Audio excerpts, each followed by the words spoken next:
this for posterity. Also, so we can have evidence for the court.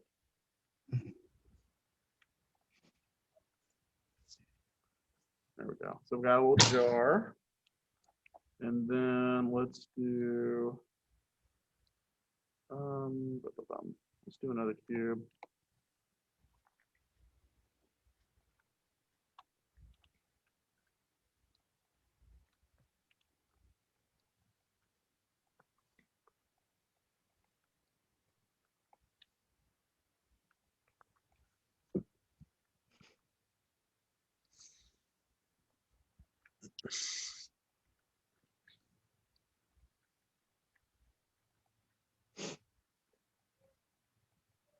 Doug, you're probably just sitting there going, I just wanted him to tell me how to make one. I didn't want to go through all this. I just wanted to read the news.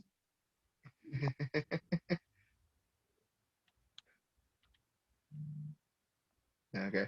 Yeah, because I was kind of thinking for like the goo, like make it like a sphere and kind of just like extrude like the certain thing, kind of just mold it, kind of make it look like that Tostic Wakes like container. You know, like the sour candy. Somebody waiting in Natalie.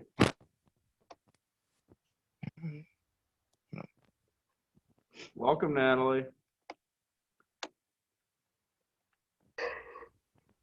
I've been waiting since like like 12:28, and I was like,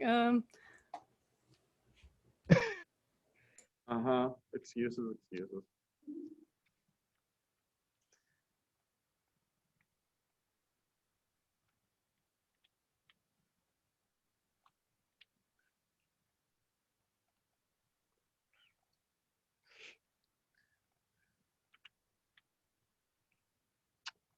We are modeling slime and talking about Goosebumps. Did anyone see the movie with Jack Black? Yeah, I was gonna say, which do you find worse, the TV show or the movie? movie. So, Movie. I didn't mind the movie. I mean, I just like Jack Black in general, which I had people who say I look like him. I could see that. Yeah. Especially when I did a self-portrait I posted on Reddit and people was like, I thought you were like Jack Black or something. I'm like, wow, that's the first. If you got a lot hairier and gained some weight and got a lot older, I could see that. And you were in a band with the bald guy? Yeah, Tenacious D. It's not just a bald guy. He has a name. Yeah. Isn't it Kyle or something? That's Kevin. yes. Speaking of Goosebumps, did you see the NVIDIA conference yesterday?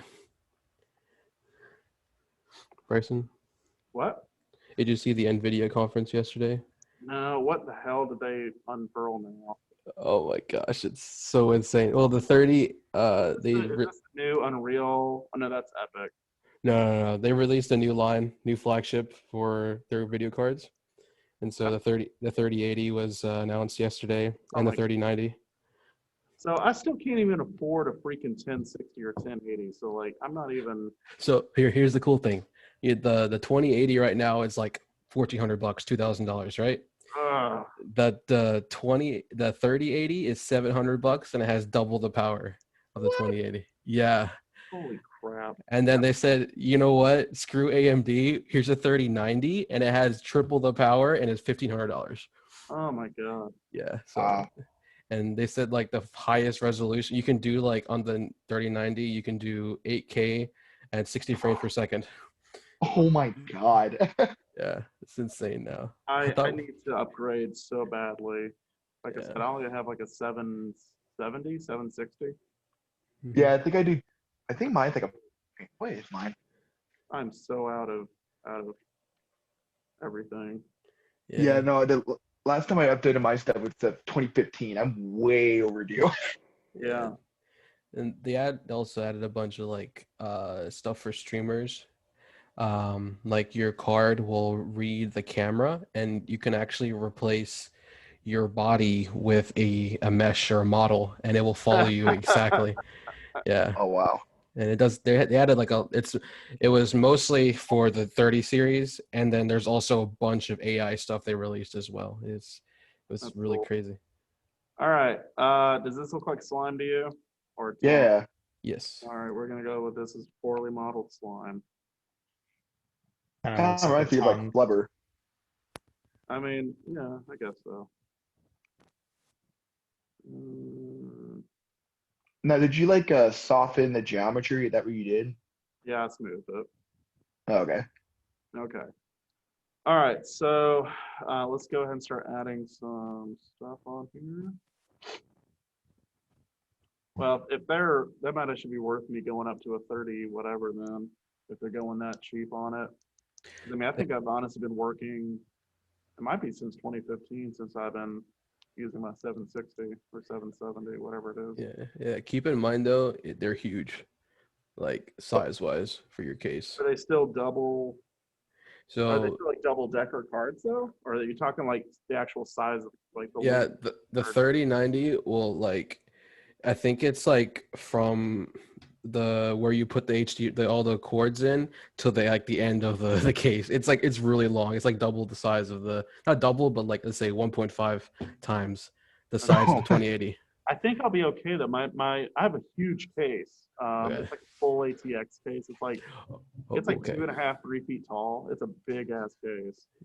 Oh, but also the kicker is the power consumption as well. They need at least I think it was 450 watts. Yeah. So it's Sounds about right. Okay. like a little I factory. think I can still do it though. I think I got like a 700 watt, 750 watt thing. So I think I can do it. Yeah, it comes out next or in 2 weeks, I think. Woo. All right, what color's the slime gonna be? Green. No, come Green on. Ow. and purple. Or it's Oh, All right, we're Wait. gonna go. All right. Oh, you don't want to go Nickelodeon? What? You don't want to go Nickelodeon? Nope. Sure don't. Nickelodeon. That freaking jingle.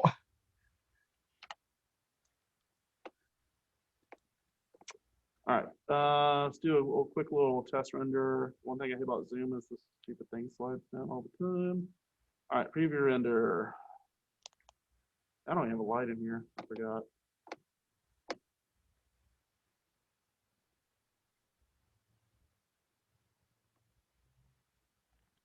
Okay, there we go.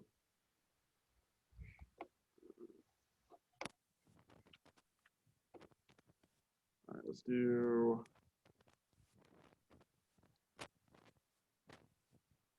an environmental light. Turn that intensity up to 10. And let's see.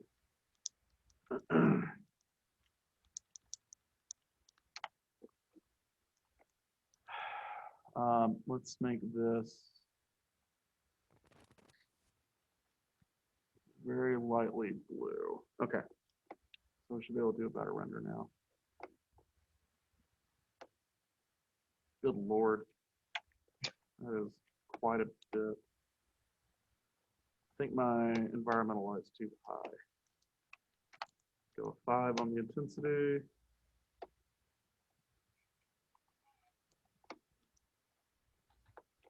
Okay, that's better. All right, so it doesn't look like slime at all, right? Yeah, it kind of looks like Play-Doh. Yeah, I could see that. The friendliest of all the slimes.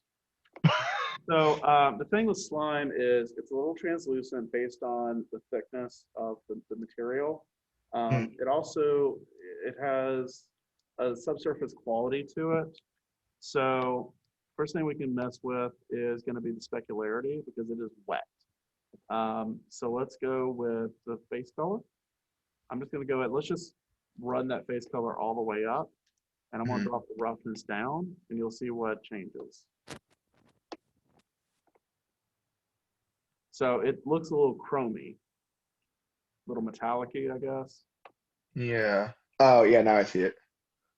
Okay. So we probably could run that base color down a bit. So you see how it's less reflective.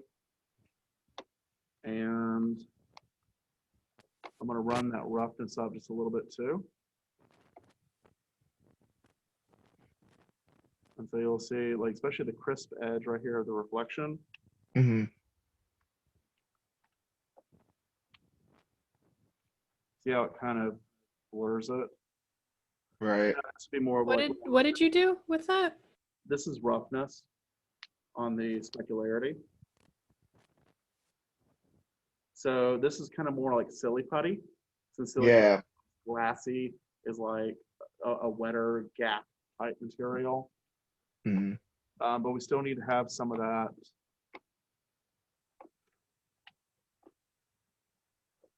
We need to have some of that subsurfacing in here. So like light is going to actually drop into the slime. It's Yeah. gonna add a little bit, and it's going to Mhm. reflect up out of the surface of the slime. So we're going to see some illumination from the light coming into it. Yeah, it'll diffract. Yeah, Yeah. that It's makes gonna sense. look like so it's going to look a little fleshy. So if we're Mhm. going to run gain up all the way on subsurface, Yeah. we'll just show you what that looks like. I'm purposely not just making slime. I'm just taking you through the process of making it and some Right. decisions you might make. No, So it's really helpful. here, Yeah. the difference between this and this is the light this looks very, to me, it looks very, very rubbery. Whereas here we have no light transmission through the object whatsoever. Excuse me. So we have no light transmission through it here, but now we do. And so what we see is there's a color for that subsurface, and that color is this right here, is that white. So Okay. we can translate that or change it, I'm sorry, over to something else. So right now we're doing like a pink purple for the main color. Right. We can change it. We can change the color in here to like a green. So then there's gonna be like a blending between the purple and the green. Now, right now, since I have the gain set to 1, it's actually overpowering the diffuse. Oh, okay. Okay, so if you want to mix it, you kind of have to bring that gain down. Okay. Kind of messing around with the numbers. I mean, that's a way to put it, but it's more of experimentation. Gotcha. You do like one thing, change it a little bit, see what the difference is, change it a little bit more. If you like it, keep going. If you don't, you go back. Gotcha. Right, Katie? So you'll see a little bit of green being put into here, primarily like right through there. But we still see some of that original purple in here. So we can also just bring that gain down, so maybe it's not as, not as prevalent.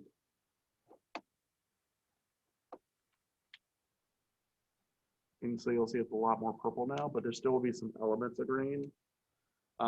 Specifically, if you look at the glass, you see where it gets a little darker, where the slime gets closer.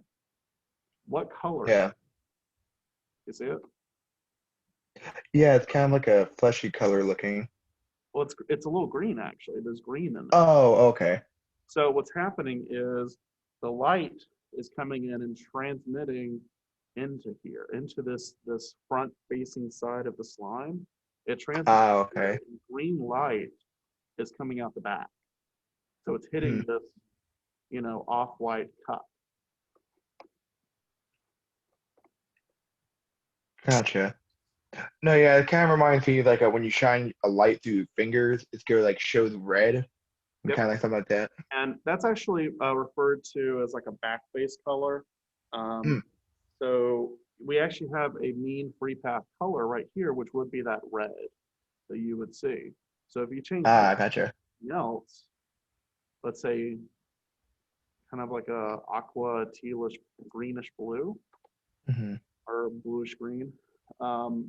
We can run that again. You'll see it will come through just a little bit stronger. It may be good for me just to pause this, and what I can do is just kind of,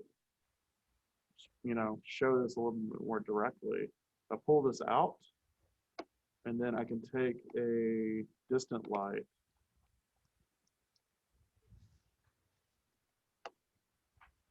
And so this is going to be a really bright light. This is going to show through.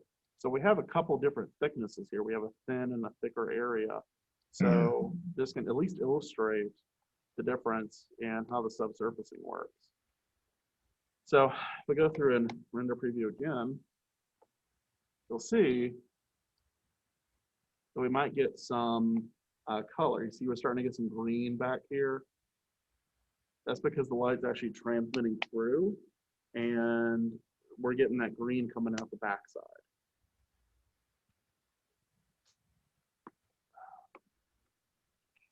Yeah, it looks really nice. Yeah, and we haven't even got into sort of like translucency yet. It's all just, or transparency yet. It's all just subsurface. Yeah, I'm looking forward to that because I just like renders of like a transparent object. And it just looks very. I mean, you saw my first project, so you understand. So I'm going to take down the specularity a little bit.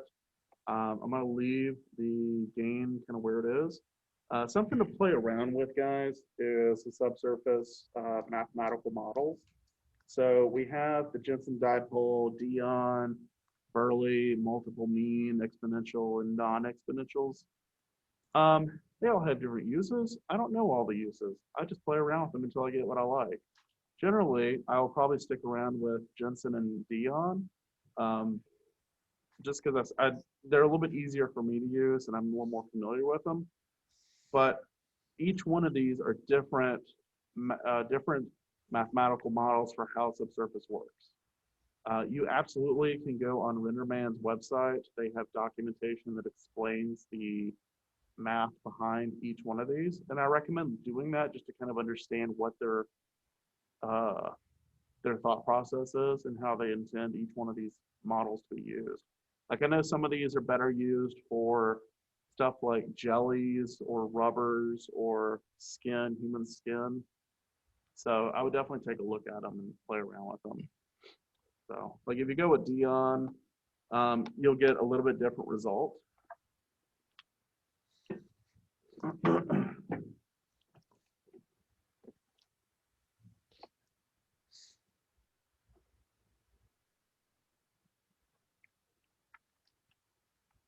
So just a little bit different. Also, I brought down the specularity, so I'm kind of more looking at like how the light's transmitting through there. And then also, if you change the free path color distance, this one right here, this one's set to 6. Basically, that means the lower that distance, the less light will travel through. The higher that distance, the more light will travel through. So if I set it to like 20, that means light will travel through at a higher, for a higher distance than it would have before. So this can be something to kind of correct for larger creatures. So like an elephant versus a tadpole. Tadpoles are pretty translucent, right? Like light goes through them really easily, but an elephant is so huge, the light wouldn't do that. Like you can shine really bright light up to one of them, you're not going to see anything except for maybe through the ears. So that distance would be able to give you some controllability. So you can see here, once I'm flipping back and forth between the two images, this you'll see more green right here, and that's upping that free path distance value. Keeping it lower, you're going to see less of that, like that. So depending on what you want, you may raise it or lower it. Yeah, okay. So let's go with, I want more, so let's go with 60. I want a lot more of that green. And yeah, so that'll give me what I want. All right, so I'm gonna jump down to glass. And if we just go and just run both of these up to refraction and reflection, that will give us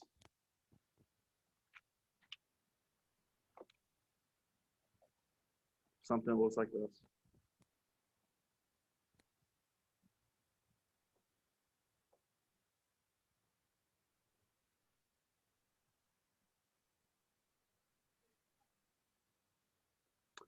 Honestly, to me, it looks more like an ice cube than it does slime, but you see Yeah. get that transparency in there. It's also going to be giving us that reflection for the surface. So I think it's Mhm. honestly just too much. So what we can do, maybe keep the refraction up, but I'm going to turn down reflection. Keep in mind that reflections in a Maya-scene end up being very, very costly because they have to reflect objects off each other. So you can get Right. really complex scenes. So I'm gonna actually make this a little bit thinner.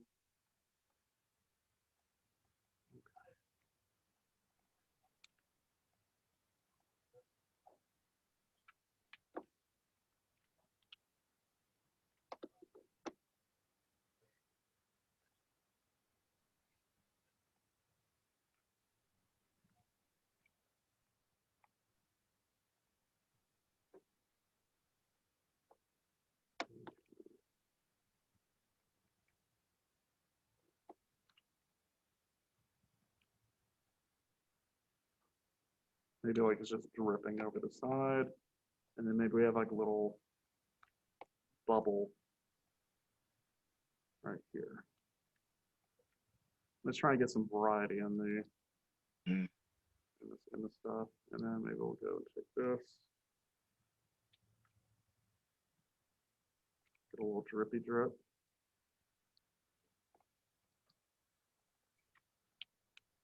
Maybe I'm thinking about this too much, but whatever.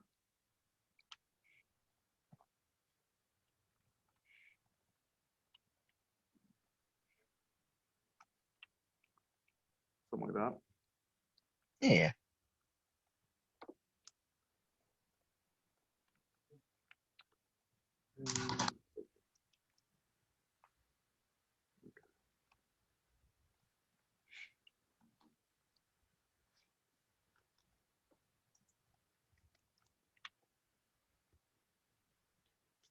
So again, we pulled down the, I think we pulled down the refraction or reflection maybe. And actually, let me get that light out of there because that thing's putting in a really bright highlight. Do a little more. And then I'm gonna actually change the color of the glass. So we can actually see it through there. Let's do like a orange.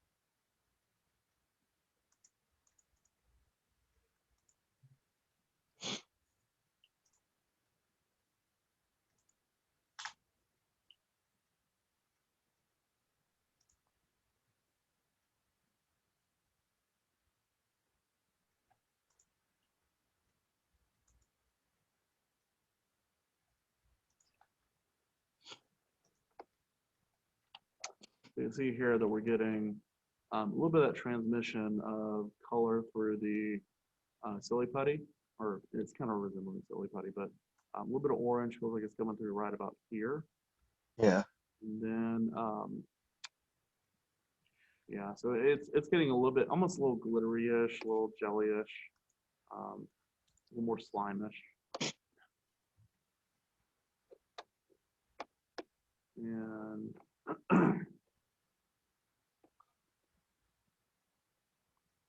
We'll bring up refraction. And then the roughness we can use. Essentially, the roughness is going to kind of let us break up that reflection a bit. So it's not going to be so dramatic, kind of the same way we had it for specularity. So let's run it again.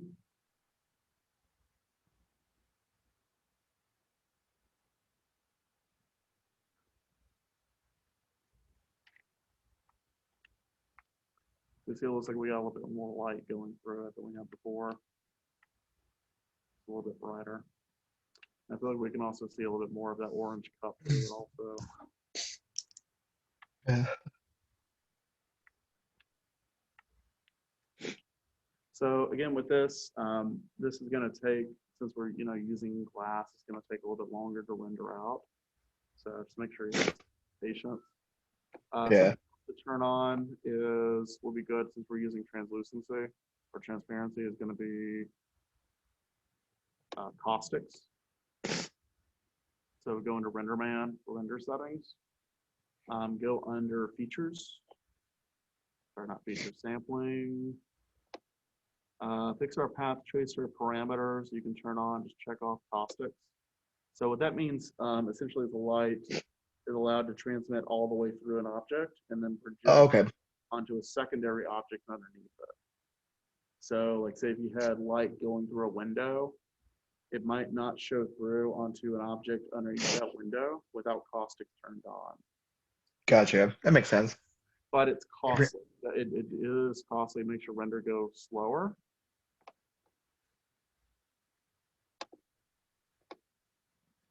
But it is something that adds more to it. Okay. Okay. Yeah, it's really helpful.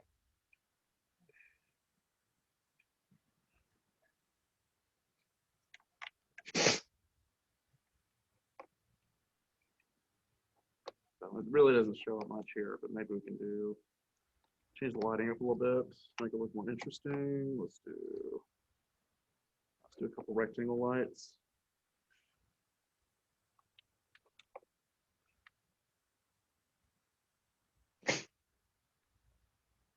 So one of the things I want you guys to pay attention to is in the videos, probably do, I should, I'm sure I do, talk about the concept of animating to your camera or your basically lighting to your camera angle. So especially with that corner scene that I'm texturing, there's a fixed camera angle that I keep going back to. So I'm not always rendering through like the perspective. What I do is I'll set a render camera and I'll look through it, and I'll even like split my view between, let's say, a camera specifically set up to be my rendering camera and then my perspective. Right. The reason why is because then I don't have to keep breaking my camera angle. Right. So I can have something like this, but then keep going around and looking through my perspective and rendering through there, or rendering through the original main camera. This is really, really helpful, especially when you're working with films, because you can't move the cameras in the film. The film camera is already going to be set up, and you're always animating to that specific camera. So like with this, if you have UV seams or texture seams you can't really get rid of, you can hide them. Because if the camera doesn't see them, then they're not there, right? Mm-hmm. So it's a little bit of a trick, but it definitely helps out to kind of just keep everything in mind when we animate to that camera scene. So you can have something like this. We'll maybe give it color. We'll do a little bit like a warm pink. Then we'll offset that with a cool blue. And then activate this camera, render, preview render. And you'll see that we get more of a dynamic lighting setup. And that cup is really flat, like it is super duper flat. Give it a little bit of a face color.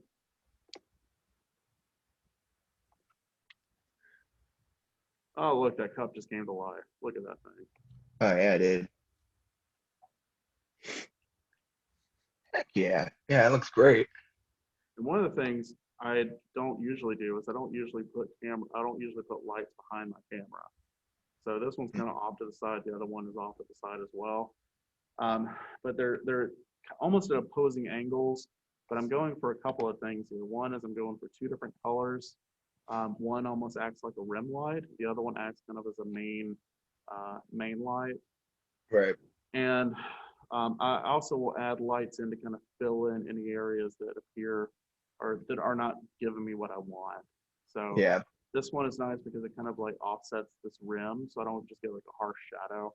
And then I can kind of get a little nice little volume kind of filling illumination right here. Yeah. It kind of reminds me of Ditto right now. I could see that. Yeah.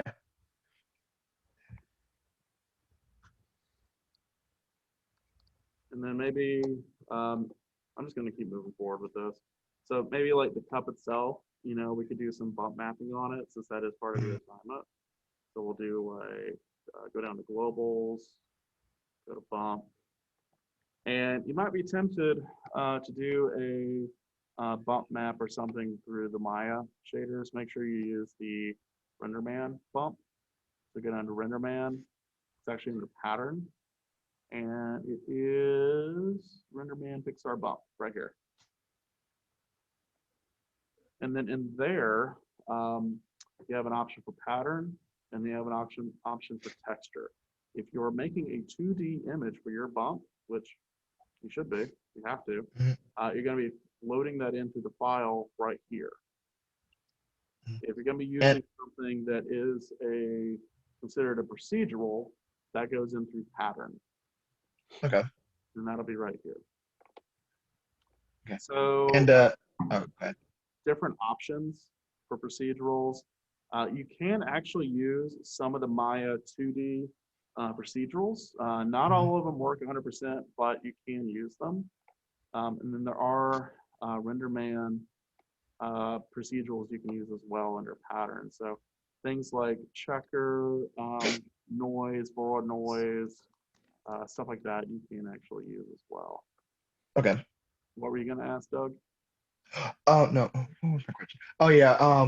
How would I measure exactly? Because I am going to make like the logo for like the cup for like where they hold the slimes. Like, how would you measure that? Do you explain that in your tutorial videos a little bit more, or? So it kind of comes down to in Photoshop, I'll kind of put it how large I think it needs to be. I'll save the image, and then I will attach that into my file texture, and then I'll do a quick render and see how big it is. Gotcha. Okay. So kind of just a trial and error. Gotcha. Yeah, it is. Through My method favorite. think about next week, it will be easier. Gotcha. Okay. So let's just do a noise, good old simple noise. So we'll just go ahead and preview that. So that looks like a hot mess. Oh. Oh. Yeah. So a couple things here. One is the bump is way too high. That's really heavy. And also this illustrates the problem with a bump and what a bump cannot do. So the bump looks like it should be breaking the surface of the mug. It does not. It's a trick. It is just a trick. So we still can use a bump, but we need to use it in a scale that matches what we're actually doing. So with the noise, it has another node attached to it called a Place 2D Texture 1. If you go and open up your Hypershade, you'll actually see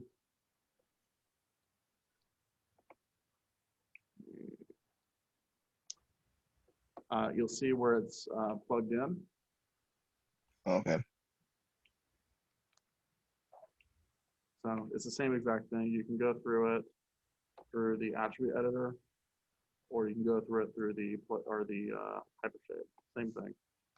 If you want to repeat that image and make it smaller, that means you need to repeat the image more. So if we do 10 by 10 instead of 1 by 1, it'll repeat it 10 by 10 times on that UV layout. Okay. Now, have I UV'd this cup yet? Do you remember me ever UVing this? No. No. No, I have not. And so we're actually going to see the problem with that. Is you see how it's kind of squished and stretched? That's because I didn't UV this. So I Okay. would actually need to UV this mug by using textures. I have to UV it at some point. So why don't we just go ahead and UV it real quick? So Yeah, that's this one what it just looks like it's a like. rusty cup. Yeah, it does look a little rusty. So that's the UV it has right off the bat. Let's do camera based. And I'm going, How did you just do that? I did camera based. Where? What? Who's talking? Me, Natalie. Oh, okay. It was under UV. Camera based. I have a video on this. I know oh my God. Okay. Did you not watch my video? I did watch the video, All right. but I was also following along and trying to like, once I got the general idea, I was like, oh, okay, I got it. But I didn't realize you could do camera base. That would be so much easier. Well, I don't know what to tell you.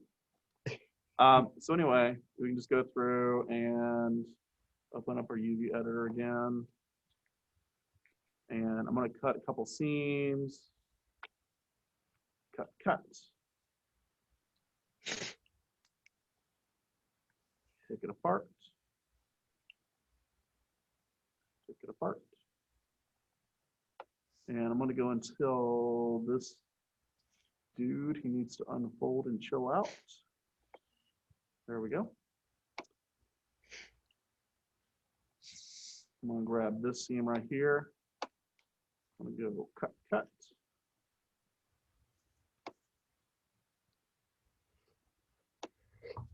And unfold. There we go. Look how nice and flat that is. That's awesome. And then the bottom, cut. Unfold. All right. I don't like that. That's not good. I don't want a donut. I'm gonna grab an edge. I'm actually choosing to do an edge away from the camera. I'm gonna do cut because I don't really want a seam, to be honest. And we're gonna do an unfold again. There we go. Perfect. So which UV shell do you think is going to be more important to me? The outside of the cup or the inside of the cup? I would think the outside would be more important. Why? Oh, really? Why? Why would it be more important? Actually, to be honest, I don't know. You're right. Part. You're right. But why do you think it would?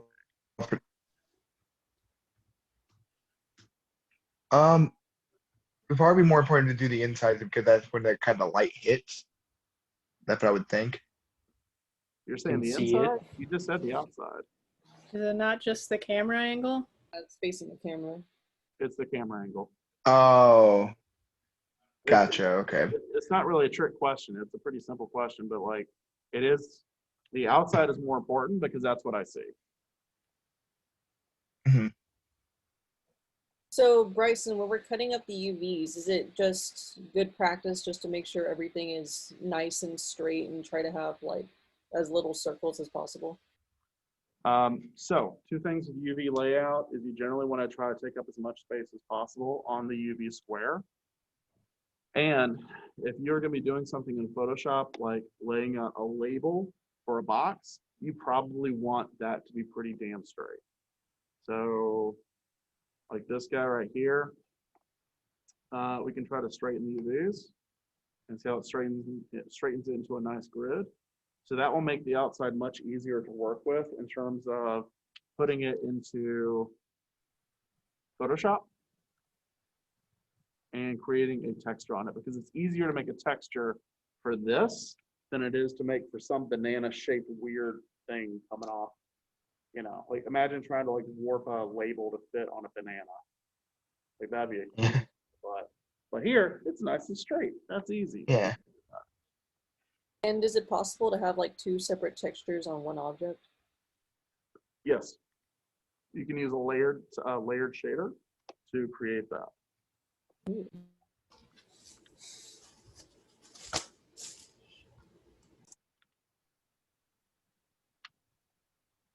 Okay.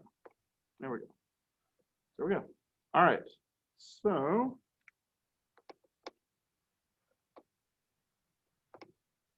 let's go ahead and render this again. So remember what this looked like before it was UV'd. This is what it looks like when it's after it's UV'd. It's pretty different, isn't it? Mm-hmm.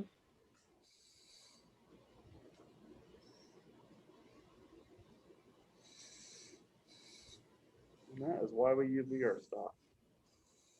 So we can actually get our textures to lay across them properly. Mhm. Now, Yeah.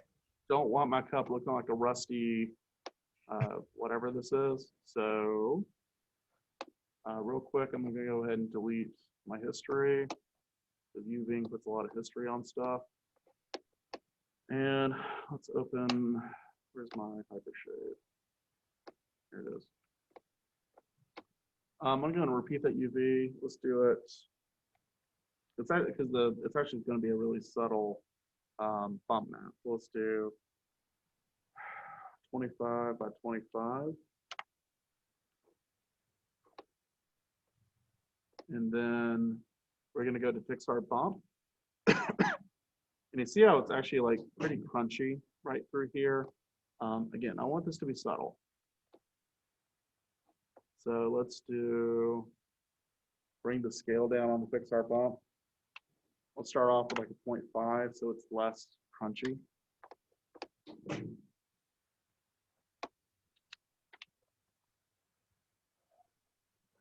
So we have more detail and it's less rough. A little bit smoother. Let's go ahead and take a cup. Do that.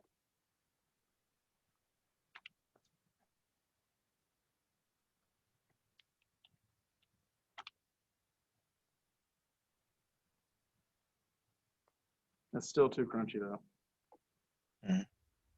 Still pretty rough.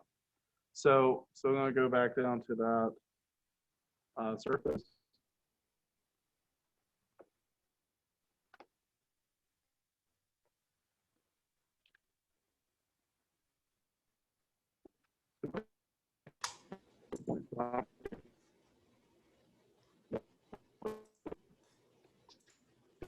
Of what it was originally.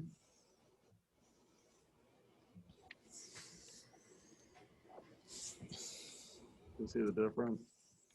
Yeah. Just Yeah, less. because all the texture kind of becoming more and more uniform. That's kind of satisfying, to be honest.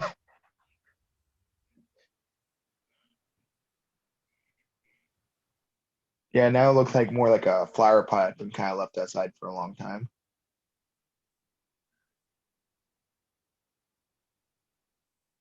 And I'm bringing that down and go back to that place to the texture. I want to take it from 25 to 50.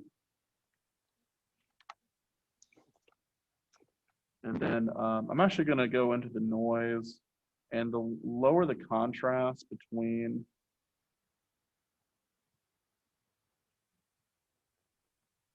the values, since bumps do run away with values. Lower the overall bump effect. I'm not so sure if that's me, but is he cutting off for anyone else? Yeah, it's kind of. Resources. I may be actually cutting off a little bit. May just be work bandwidth here.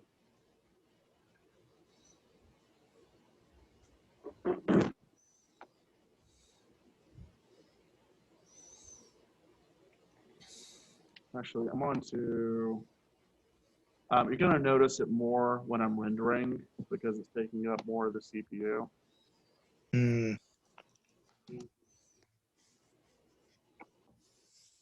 I'm gonna go to settings.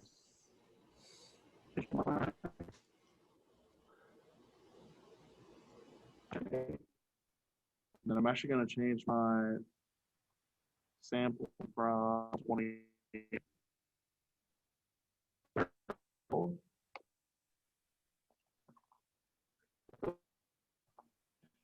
render.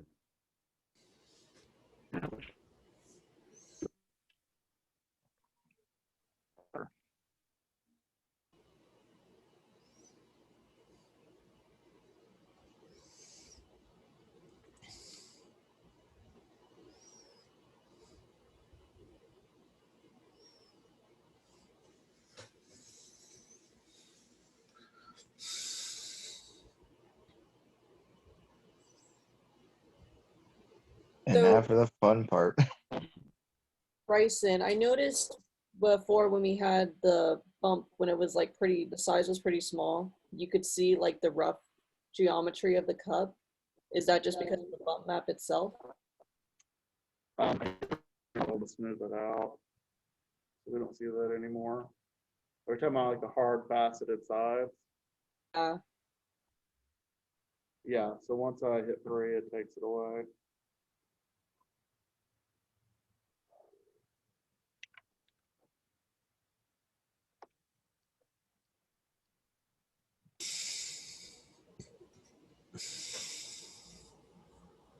So I think we actually have it so low, it's actually kind of hard to tell it's even there at all. Yeah. So why don't we go ahead and take repeat UV down to 40 by 40. And then I want to take the Pixar bump, take it to a 0.1 from a 0.01. And let's re-render it. A little bit more detail. Otherwise, what's the point of even having a bump?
A little more.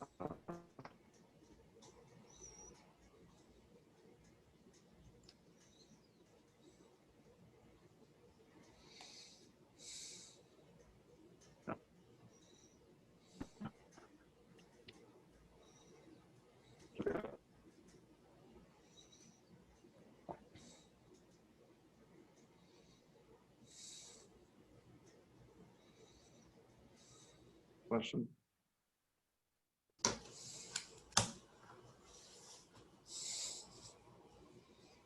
Uh-oh.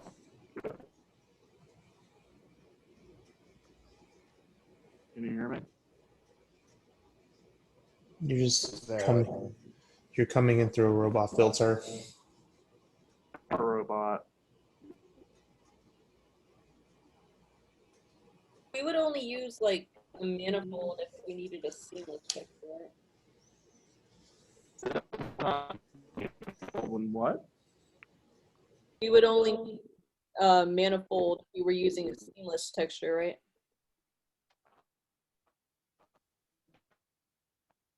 The manifold thing is a code. It allows you to repeat, flip, rotate, scale the file image. So if you need to make any adjustments for that, that's what a manifold will do for you.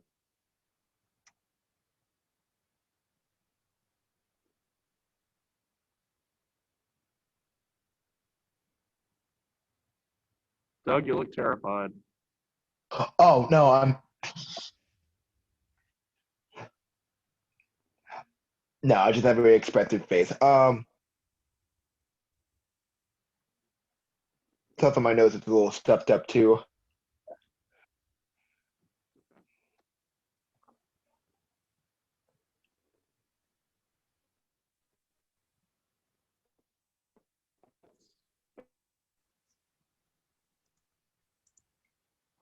So are you just waiting for like to render out because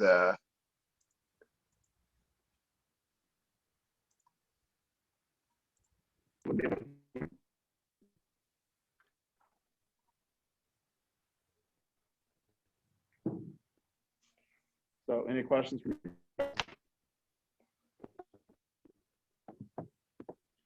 no, but I answered my question pretty well. Yeah, thank you for demoing that. That really helped.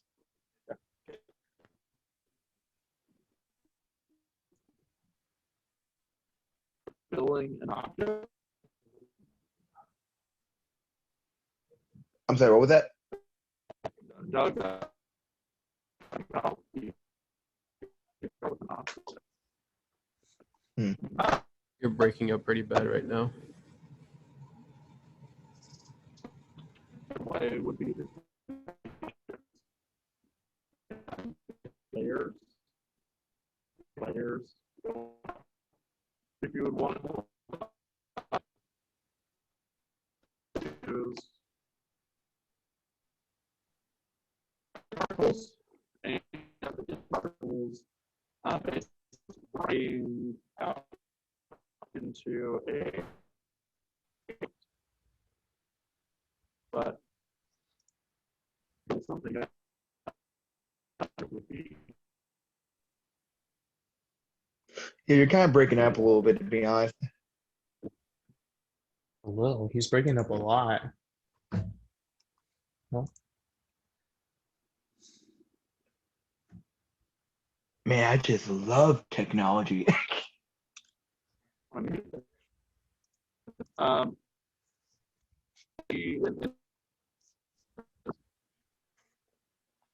like you.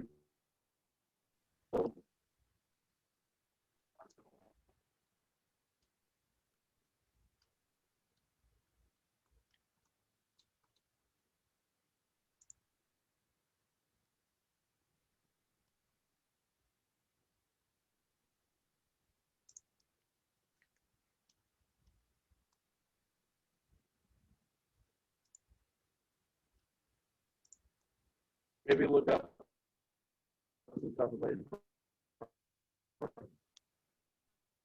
Just duplicate.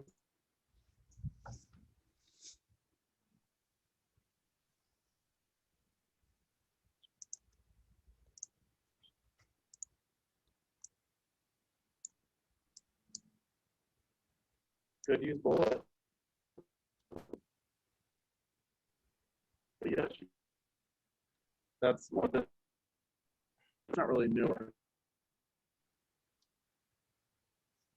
system.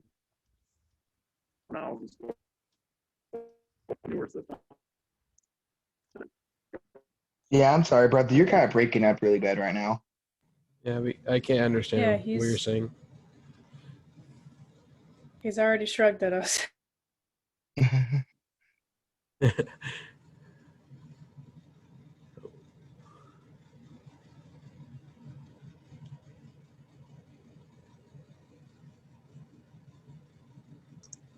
Yeah, I don't know. Honestly, I would say just Hey, you okay? try watching some videos for it and see if that helps out. But Yeah. Well, now you sound really clear. Damn right, Yeah, I I sound think- clear. But you know, maybe look at the M particles, see if that's something you can use. There are some limitations with M particles, but that was a pretty primary thing that was used for collisions and all sorts of like dynamic stuff years ago. So it still holds up. Right. More of a legacy thing. So that's what I would probably use if you wanted to fill up an object. You can even technically use it as like a liquid simulation. Kind of. Okay. But Bifrost is better for that. Right. Doug, who are you responding to? I thought I was responding to you. My bad. I'm talking to Katie. Oh, well. I got a question about something. Oh, okay.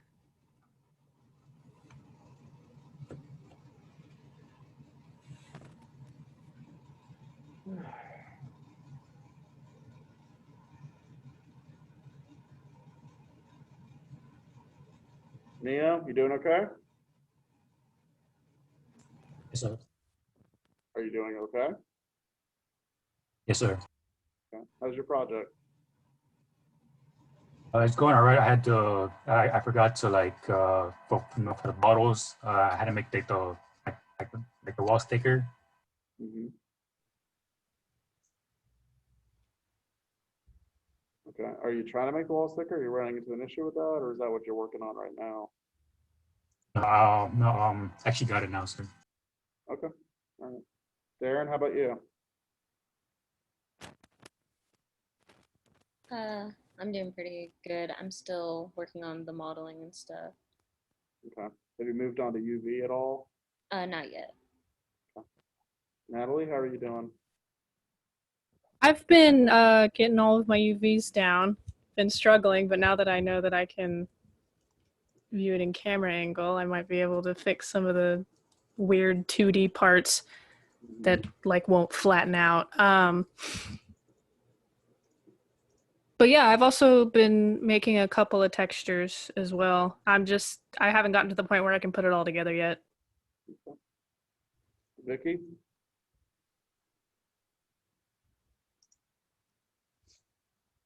Vicky. Vicky. I think I caught Vicky away. Marcel.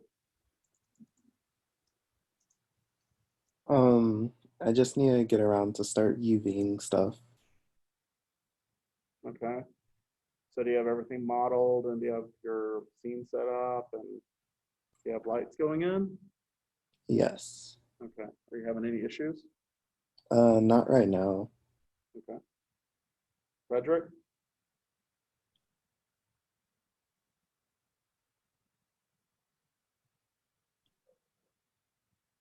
I can't hear you, Frederick.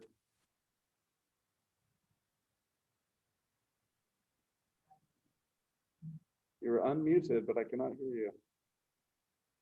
Now you're muted. I finished modeling and I'm just setting up the lights and everything, but I should be able to do UV mapping soon. Okay. All right. Warnicki? Warnicki.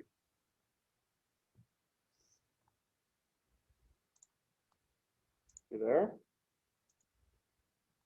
You run away too? Jay?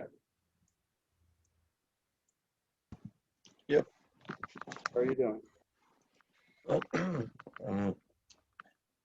So I'm done with the modeling. I have to get to so I haven't got to UV just yet. So you haven't gotten to UVing yet, but you're finishing up modeling? Yeah, Okay. Are you running into any issues? not so far. No, No? no, Okay. not so far. Cool. Karis, how are you? Good. I started playing around with UVing and started looking at textures and stuff like that. Okay. Any issues? No, not yet. Okay. Corey? I started UVing like my crate, and then I put my bottle in ZBrush to do like some like make it really easy to like edit the like shape of my bottle. Okay. Any issues running into? Not no. Betty, how about you? It's going all right. I have my bottles and stuff, but I got another idea, but I don't know how long it's gonna take me. So I That's think a I might good idea. just grab it. You Sorry? already had an idea, didn't you?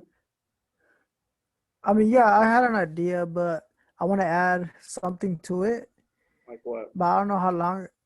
So I want to add like a child like flying away with the bottle, but I don't know how long the child's gonna take for me to model. So, No children. you know, No, let's stick with. okay. I don't want you to go too crazy into this because I want you to get this done. Okay. Okay, then I'll just. Do it well. Can I just model a hand ripped off? What? Can I model a hand ripped off of a child? Like, oh shit, it fucking flew off. It's a rocket ship. My bottle's like a rocket ship. It's like No. rocket fuel, fly to the moon and back. So it's like, oh, You cannot have a maimed child's hand. it's no fun. I All right. Okay, get your project done. Stay away from maiming children. I'm Gotcha. saying that because I want you to get your project done. If you had more No, time, yeah, I gotcha. say yes, add all the dead bodies you want, but not right now. Doug? Okay. Yeah, I'm still modeling a little bit. I'm gonna probably be messing with like UV tonight, but I mean mine's kind of. I mean we kind of just went over the demo and like mine's pretty simple. Okay, it's just a jar of goo, but I'm just gonna be finishing up the modeling tonight and then I get started in UV. All right. Any issues? At the moment, no, but if I do, I'll make sure to go on the Discord and ask questions. Hopefully. Also, you can always go on YouTube and Google. Yes, they're the great tools. Vanessa? I'm doing pretty good. Just UVing now. So Okay. Any issues? no, I was actually pretty proud. I got my little wooden handle thing. I was able to make what they call it, the grain, like the different make it face different ways. So I was like, yes. Cool. Rudy? I'm making a pie right now. You're making a what? A pie. I found a video of a Maya tutorial how to make how to model and texture a pie. Okay. Cool. Cool. Josh?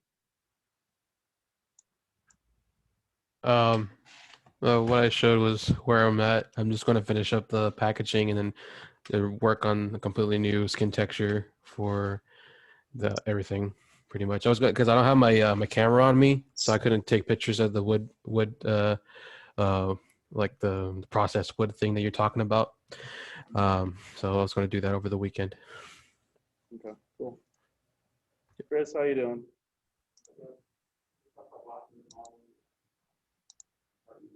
Any issues? Okay. Katie? Why are you angry? Damn you, particles! I'm sorry.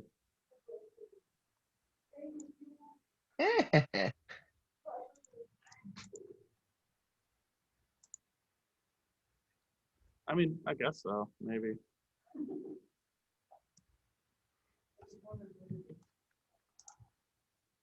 Vicky's back. Hello. I don't think I got an update from you. I can give you one. How are you? How's your project? It's going good. I'm trying to incorporate like several fine wood textures, and I'm sort of trying to put that together. Okay. Any issues you're running into? Not right now, but thank you for asking. You're very welcome. All right. You guys want to be done?